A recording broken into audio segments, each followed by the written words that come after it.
Hi, everybody. I want to spend a couple of minutes kind of giving you a quick lecture. So, sometimes in class, when I tell you that we're going to talk about something to do with genre, and I just lecture you for a few minutes and we write some stuff up on the whiteboard. I don't have a whiteboard. I do have this chalkboard that belongs to my son, so I wrote a few things up here for you guys about a topic I think is really important for you to understand the film The Awakening, and to maybe understand a lot of films that you have seen in the past. We were going to be watching The Orphanage at this point, so if you've seen the Spanish film The Orphanage, it's also an example of this thing, Gothic romance. We were also about to be watching The Shining, which is another example of this thing, Gothic romance.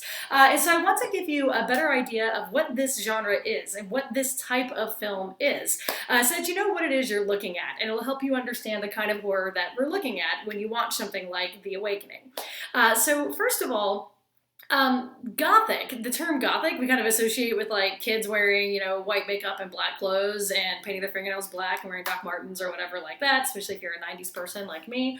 But the word Gothic actually is just an actual like historical identifier of a type of architecture, Gothic architecture, that we associate with things like castles, right? Like from, hundreds and hundreds of years ago. Over time, the word Gothic just kind of became a general term for something that was just overdone. Something that was too ornate, something that was overwrought, too extreme.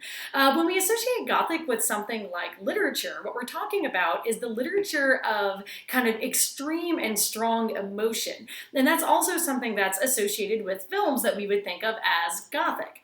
The term romance, I know that may seem like something that has to do with a love story, but when we're talking about literary or film studies or genre studies, which is really what we're talking about right now, a romance is just anything that is not realistic. That's not a realist story.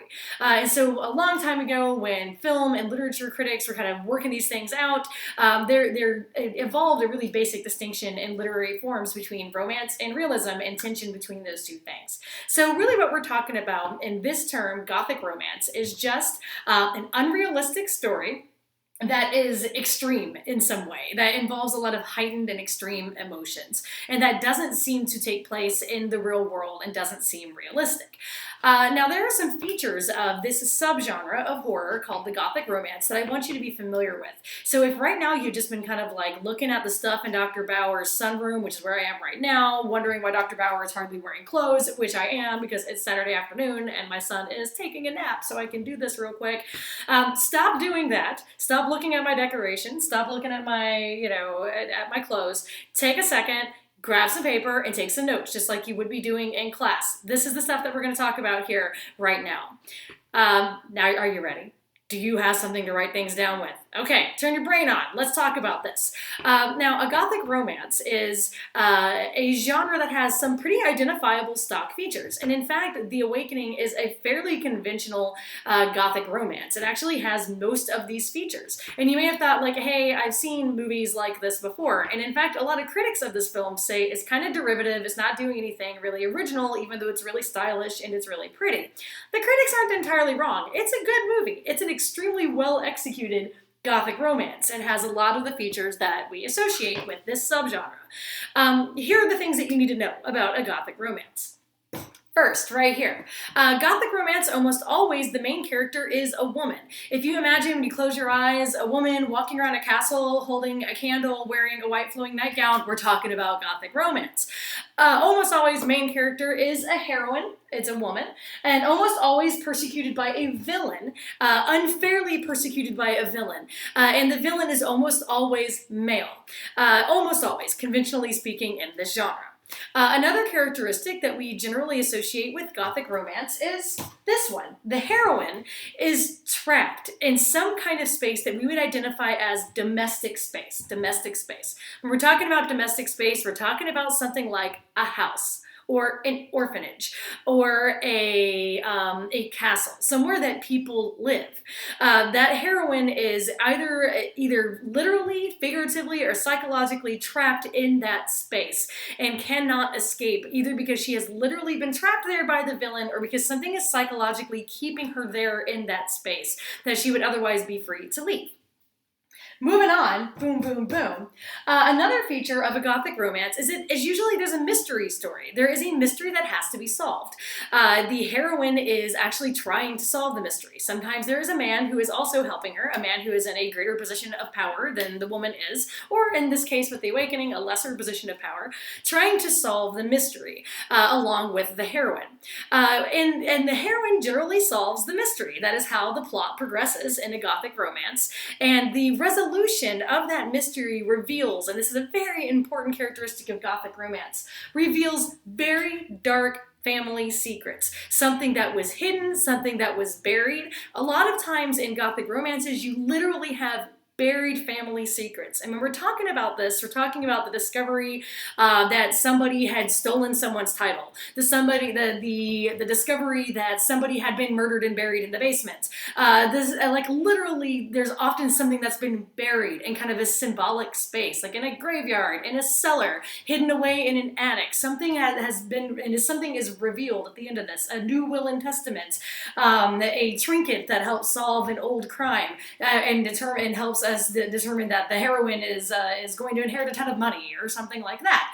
There is a mystery, and there are all kinds of ways that it might resolve, but the mystery always reveals a dark family secret, something that the family had tried to keep secret and tried to keep repressed for a very long time. And if you're like, this does actually sound like The Awakening, it does. It's a really conventional Gothic romance. It's one of these types of movies.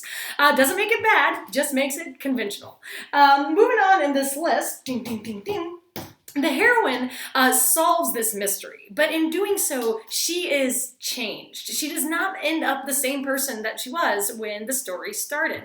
And number 4 here is that the heroine, in resolving this mystery and investigating this mystery, she encounters dark truths. The resolution of this mystery reveals dark truths and sublime realities.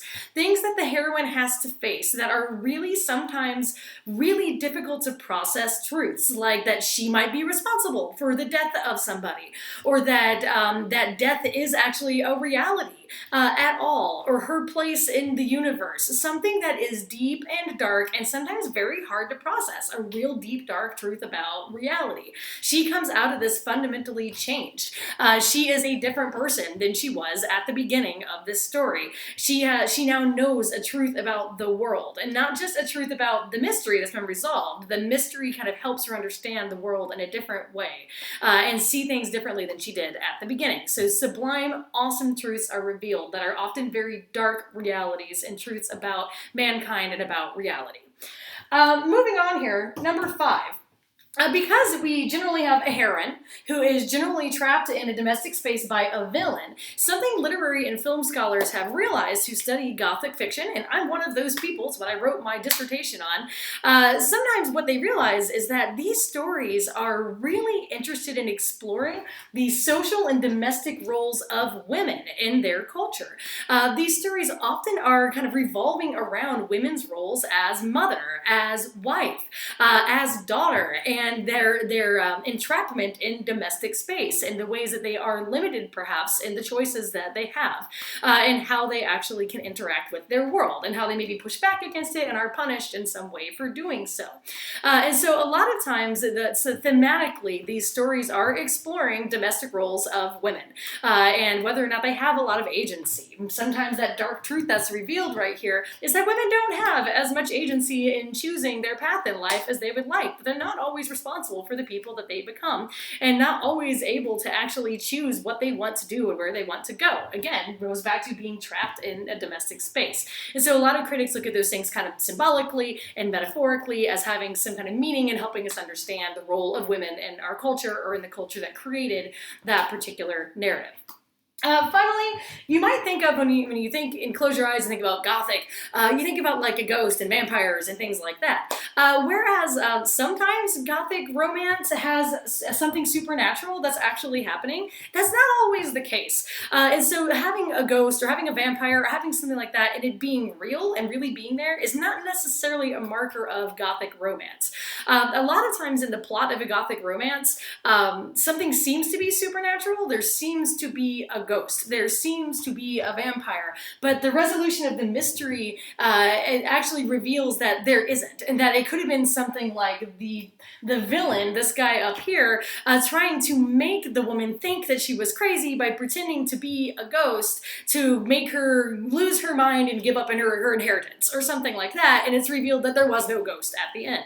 And so although Gothic romances sometimes do have real supernatural things that are happening, actual ghosts, often it's ghosts, because people are haunted by the past. That's one of the things I want you to think about with The Awakening anyway, the ways in which the characters are haunted. They don't always have to be. So only sometimes does a Gothic romance actually involve something supernatural that's definitively supernatural and that is never resolved into being something not supernatural. So we're here at the end. These are all my characteristics of Gothic romance.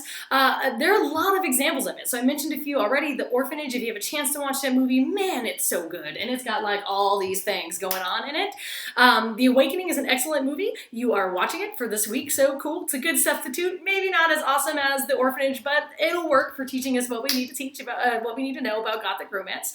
The Shining, Gothic romance. But there are a lot of them. Crimson Peak is a really conventional Gothic romance, actually about as conventional as you can get. Right here has all of those features, and you can probably think of a lot of them. The Innocents, the Others. If you're into horror movies, you have seen Gothic romances, and you know these genres, you know this subgenre.